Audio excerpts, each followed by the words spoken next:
نبی کریم صلی اللہ علیہ وسلم اپنی سواری پر سوار ہو کر بنو نجار کے باغ میں جا رہے تھے اور ہم بھی آپ صلی اللہ علیہ وسلم کے ساتھ تھے کہ اچانک وہ گدھا بھٹک گیا۔ قریب تھا کہ وہ آپ کو نیچے گرا دے۔ وہاں اس جگہ دیکھا کہ 6 یا 5 یا 4 قبریں ہیں۔ آپ صلی اللہ علیہ وسلم نے فرمایا، کیا کوئی ان قبر والوں کو پہچانتا ہے؟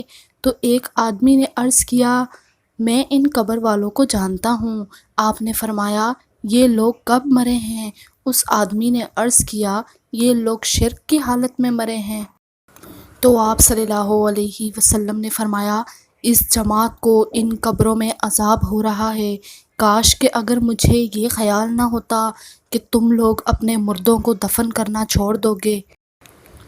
میں اللہ تعالیٰ سے دعا کرتا کہ وہ تمہیں بھی قبر کا عذاب سنا دے جیسے میں سن رہا ہوں۔ پھر آپ صلی اللہ علیہ وسلم ہماری طرف متوجہ ہوئے اور فرمایا، تم لوگ دوزخ کے عذاب سے اللہ کی پناہ مانگو۔ صحابہ اکرام نے عرض کیا، ہم دوزخ کے عذاب سے اللہ کی پناہ مانگتے ہیں۔ پھر آپ صلی اللہ علیہ وسلم نے فرمایا، تم قبر کے عذاب سے اللہ کی پناہ مانگو۔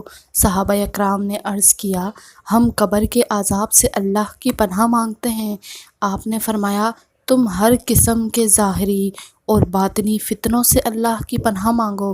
صحابہ اکرام نے عرض کیا، ہم ہر قسم کے ظاہری اور باطنی فتنوں سے اللہ کی پناہ مانگتے ہیں۔ آپ نے فرمایا، تم دجال کے فتنے سے اللہ کی پناہ مانگو۔ صحابہ اکرام نے عرض کیا، ہم دجال کے فتنے سے اللہ تعالیٰ کی پناہ مانگتے ہیں۔